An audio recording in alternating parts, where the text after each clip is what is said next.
Enable client connectivity. Hey everyone, Ben Finkel here, and in this nugget, we're going to talk about a few steps that you need to go through in order to ensure that your clients can connect to the Office 365 services. And that means we're going to cover, very briefly, proxy server configuration, firewall port opening, bandwidth allotment, and internet connectivity, general internet connectivity. An important planning step for setting up Office 365 in your environment is ensuring that your clients can connect to the Office 365 tenant on the web. So we talked a little bit in another nugget about setting up DNS records, and those are all about ensuring that communication from the wider public internet is able to get into your Office 365 tenant. The example I used was an email that's sent to somebody at your custom domain. Well, you want to make sure that those emails are delivered to Office 365, to your Exchange Online account. Well, client connectivity is a little bit different. Client connectivity is all about allowing the users inside of your organization to access Office 365 on the web. If you have anything more than a trivial enterprise security setup, this is going to require a few steps, some different tests, and some diagnostics to ensure that you're appropriately set up to connect to the Office 365 services. One of the first things you want to take a look at is whether or not you have any proxy configuration software set up, particularly any proxy servers that require authentication on outbound connections. This is going to be a common sort of setup to help protect your users from either accessing dangerous websites or accessing things on the internet they shouldn't be accessing. But what it can do is it can cause trouble communicating with the Office 365 services. One of the things that you're going to need to do is, if you do have a proxy server with authentication enabled and you can't change that, you need to talk about selectively enabling or whitelisting the services that you need to access. Now, there are way too many to go through inside of this nugget, and I'll be frank, you're not going to get tested on these URLs or what these services are. For the test, you need to know that yes, you have to enable these services. You have to open up your proxy configuration to these services. I've got a URL on screen here. And if I just bring up that document really quick, here you can see a really great list of all of the different addresses that you need to use, as well as some good definitions and explanations for why you need to do this in the first place. So if we're looking at, the Exchange Office 365 portal, expand this out. Here's all of the different addresses that you need to allow through. Here is your destination IP and your destination ports.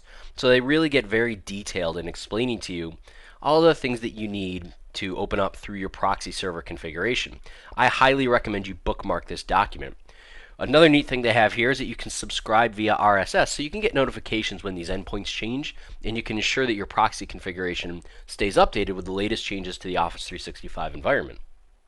Now, once you've performed that step and enabled or opened up your proxy to those services, you also need to ensure that your firewall is configured right to let these ports outbound.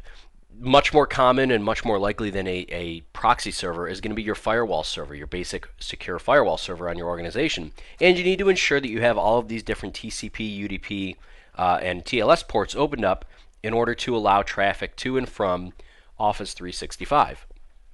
A lot of it is fairly standard stuff.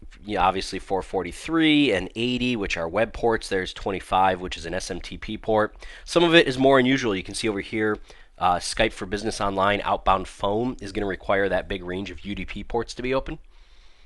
So once again, you won't need to have this list for the exam. You do need to have this list for configuring your environment.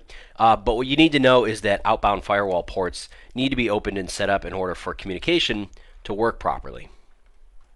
You can find all of these ports also listed in that same support document that I just showed you inside of Microsoft's documentation.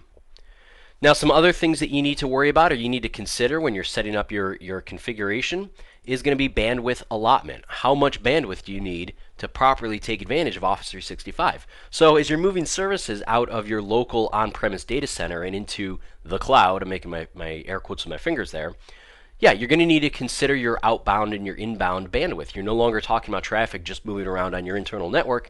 Now you're talking about traffic that's moving around on the wider public internet.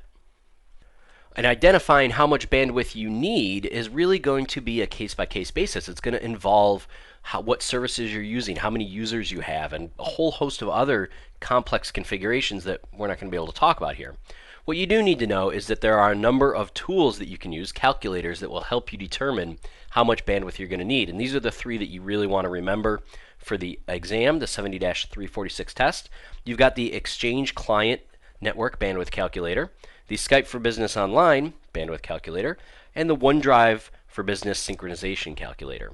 These three calculators are really going to help you figure out how much connectivity or how much bandwidth you need. And I've got another link on screen here that you can use to get to the support documentation that has access to these tools, as well as walks you through a number of different troubleshooting steps or research steps to perform for bandwidth allotment. If I just bring that up, you can see here we've got a whole document on network and migration planning for Office 365. And that includes how you can estimate bandwidth requirements, the calculators and tools that you need to test your connectivity, including the remote connectivity analyzer. That's a great way to test to make sure that you've got the appropriate connectivity set up to the service itself, bandwidth aside. So a lot of really great informative tools that you can use to help understand if you are properly set up to use Office 365.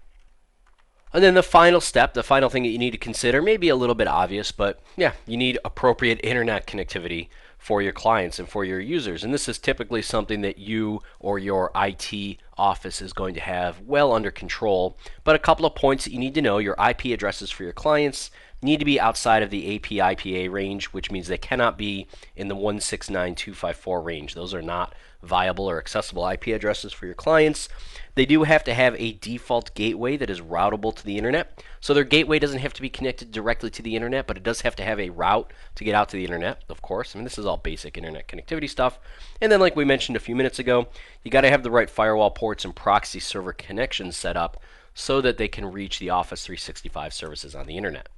So that concludes this nugget on enabling client connectivity. Just to recap, proxy server configuration. You got to configure your proxy server appropriately, either to disable authentication for those clients who will be using Office 365 or opening up the proper endpoints. You need to also configure the appropriate firewall ports for outbound connectivity, and you need to ensure that you have the appropriate amount of bandwidth allotted to the users who will be using the Office 365 services. I hope this has been informative for you, and I'd like to thank you for viewing.